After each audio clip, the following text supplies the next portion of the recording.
Hi friends, मी अमृतास किचनमध्ये आपले स्वागत करते आहे। आज आपण बनवणार आहोत आंब्याची पावडर बनवून ठेवणार आहोत, जे आपण वर्षभर वेगवेगळ्या प्रकारे यूज करू शकतो।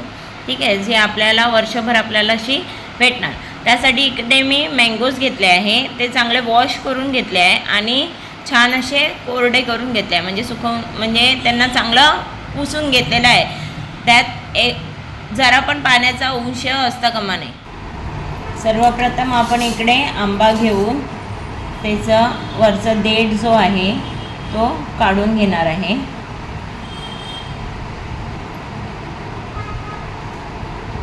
आता आपण त्याची स्लाइस करून घेणार आणि त्याच्या आतला सगळा गर आपण काढून घेणार आहोत।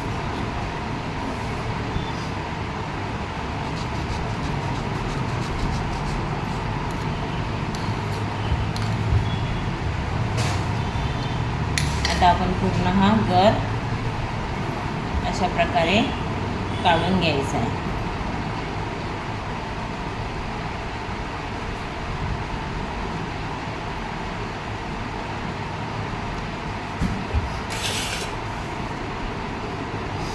अशा प्रकारे आपण हा सगळा गर आपण काढून घ्यायचा आहे।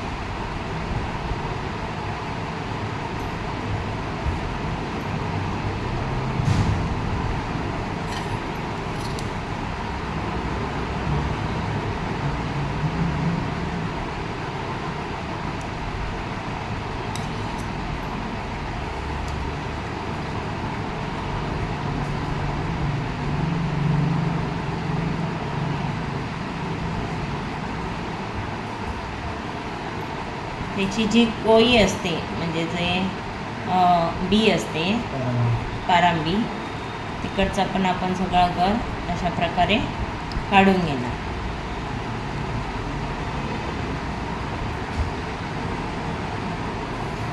जेवढं शक्य तेवढं आपण काढून घ्यायचं आहे।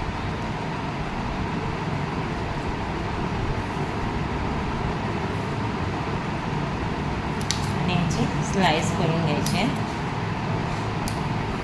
आपण हे मिक्सरमध्ये वाटणार आहोत, तर आपली आपण स्लाइस करून घेऊया, याचं काही इश्यू नाही। पूर्ण हे मिक्सरमध्ये वाटणार आहोत आपण, आणि अजिबात पाणी न घालता हे म्हणजे आपल्याला हे सगळं तयार करायचं आहे, म्हणून आपण कुठेही पाण्याचा अंश राहता कामा नये यावर। आता आपण हा सर्व गर आहे ना, जो आंब्याचा काढून घेतलेला आहे, तो आपण मिक्सरला लावणार आहोत। आणि त्यासाठी मी हे सगळा गर पूर्ण मिक्सरच्या भांड्यात काढून घेते आणि हे पाणी न घालता हा मिक्सरला लावून मिक्सरला बारीक एकदम करून घ्यायचं आहे, त्याची पेस्ट। इथे तुम्ही बघू शकता, मी याला ग्राइंड करून घेतला आहे। छान असा रस तयार झालेला आहे, न पाणी घालता याला वाटलेलं आहे। आता आपण हे मोजून घ्यायचं, हे किती आहे ना त्याची डबल आपण साखर घालणार आहोत।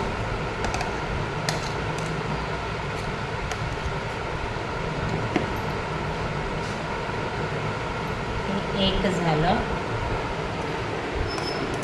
आपण हे भांड्यात काढून घ्यायचं।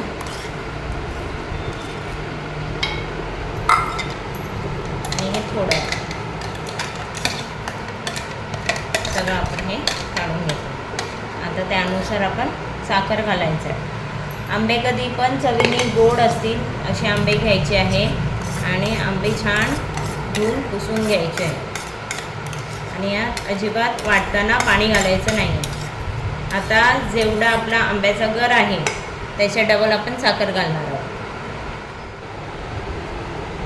आता हे बघा, हे एक अडकाभरून मी साखर घातली आहे, आणि दुसरं मीन्स मी डबल साखर घातलेली आहे। जेवढा गर होता त्याच्या डबल साखर। आता हे आपल्याला वितळवून घ्यायचं नाही आहे, असंच मिक्स करायचं आहे।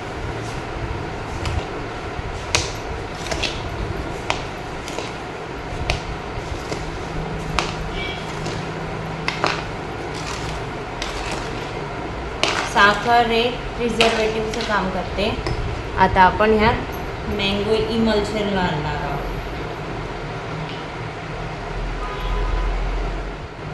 तुम्ही बघू शकता तिथे मँगो इमल्शन घेतलेलं आहे मी. मँगो इमल्शन यात कलर पण असतं आणि फ्लेवर पण असतो. मी हे 5-6 ड्रॉप घालून घेणार आहे.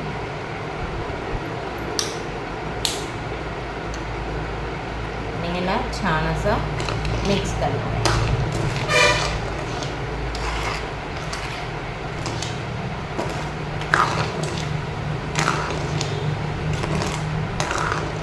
आता हा जो गर आहे ना त्याला मी एक ताटात लावून घेणार, म्हणजे ताटात घालून घेणार आहे. आपल्याला जेवढा पातळ जमेल तेवढं पातळ आपण यात घालून घ्यायचं आहे. आणि हे उन्हात न वाळवता घरातच वाळवायचं आहे. जिथे तुमची खिडकी वगैरे असेल ना, तिकडनं वारा येत असेल तिथेच तुम्ही हे वाळवून घ्यायचं आहे. जेवढं पातळ जमत असेल तेवढं पातळ तुम्ही हे घालून वाळवून घ्यायचं आहे.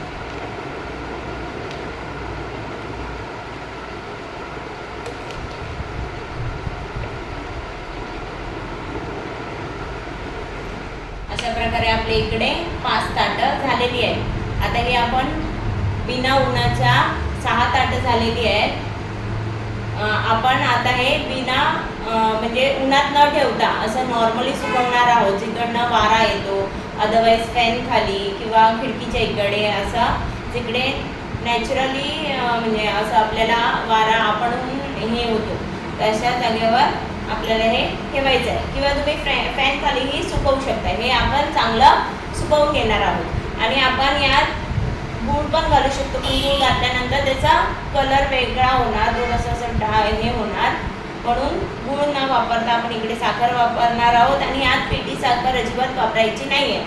नॉर्मल आपली जी साखर आहे तीच आपण वापरायची आहे. 2 दिवसांनी ना तुम्ही बघू शकता हे छान असं सुकलं आहे. म्हणजे ते असं चिटकत नाही आहे. थोडंफार असेल तर ठीक आहे. आपण आता ह्याला असं काढून घेणार आहोत. म्हणजे ते पूर्ण चांगलं अजून सेकंड साईडने पण म्हणजे मागच्या साईडने पण चांगलं सुकेल. ठीक आहे. यासाठी आपण हे सगळं असं काढून घ्यायचं आहे 2 दिवसांनी.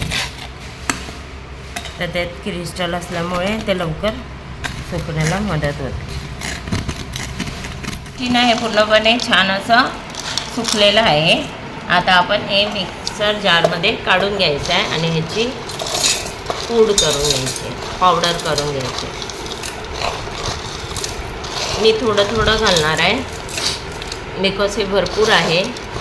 मी आधी थोडं करणार मग थोडं करणार. अशा प्रकारे ही आपली पावडर करून रेडी झालेली आहे. आपण ती एक एअरटाईट कंटेनरमध्ये घालून घ्यायची.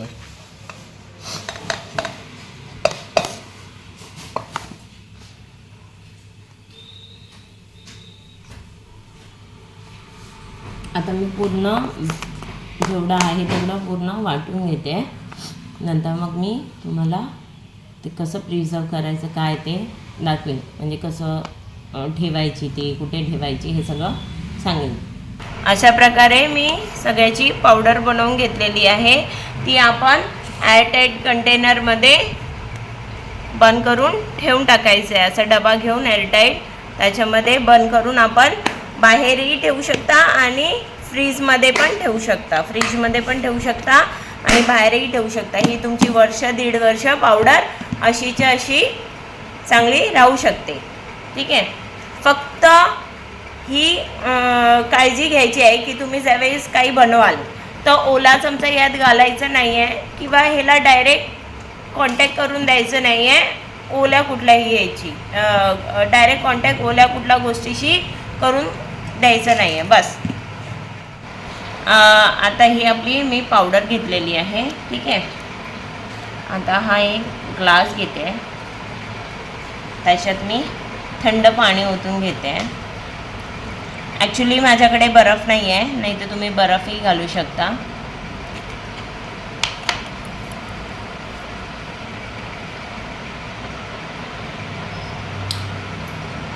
इथे मी हा कोरडा चमचा घेतलेला आहे. चमचा कायम कोरडा असावा.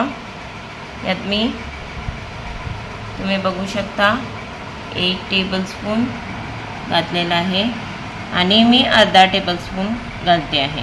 बिकॉज माझा ग्लास छोटा आहे तर तुम्ही अर्धा टेबलस्पून पण नाही बोलू शकता. थोडं अजून घालते आहे, थोडंसं किंचित.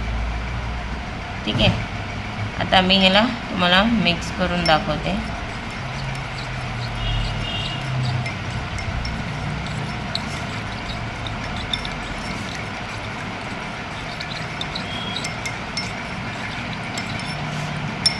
तुम्ही हे थोडंसं काय बोलतात आपण आईस क्रिस्टल्स घातले ना, ह्याच्यामध्ये आईस घातलं ना तो खूप छान आणि खूप थंडगार असं होतं. उन्हाळ्यामध्ये ह्याचा खूप छान असं आपण स्वाद घेऊ शकतो. ठीक आहे. आता हे झालेलं आहे, तुम्ही बघू शकता. हे सरबत माझं झालेलं आहे. तुम्ही तुमच्या टेस्टच्या अकॉर्डिंग त्याच्यामध्ये पावडर कमी जास्त करू शकतो, पण मला असं वाटतं हे सफिशियंट आहे. सो मी नाही घालत आहे. तुम्हाला इकडे व्हिडिओमध्ये जरी ते थोडंसं असं लाईटिश दिसत असलं तरी मला इकडे डार्क दिसत आहे. ते मे बी ह्याच्यामुळे असेल, लाईटीमुळे असेल, पण हे सफिशियंट आहे. सो मी अजून ह्याच्यात नाही घालणार आहे पावडर. आणि हे गोडीला पण आहे. याच्यामध्ये आपण साखर घातली होती. साखर म्हणजे अख्खी साखर, अखंड साखर घातलेली होती. ठीक आहे. म्हणजे साखर जी असते तशीच आपण घातलेली होती. आपण पावडर फॉर्ममध्ये साखर घातलेली नाही आहे. तर ती साखर एक प्रिझर्वेटिव्हचं काम करते. सो हे आपला सरबत तयार आहे. फ्रेंड्स, तुम्हाला जर माझ्या प्रेमिक्स मँगो प्रेमिक्सचे रेसिपी आवडली असेल तर माझ्या व्हिडिओला लाईक करा, शेअर करा आणि सबस्क्राईब करा. थँक्यू.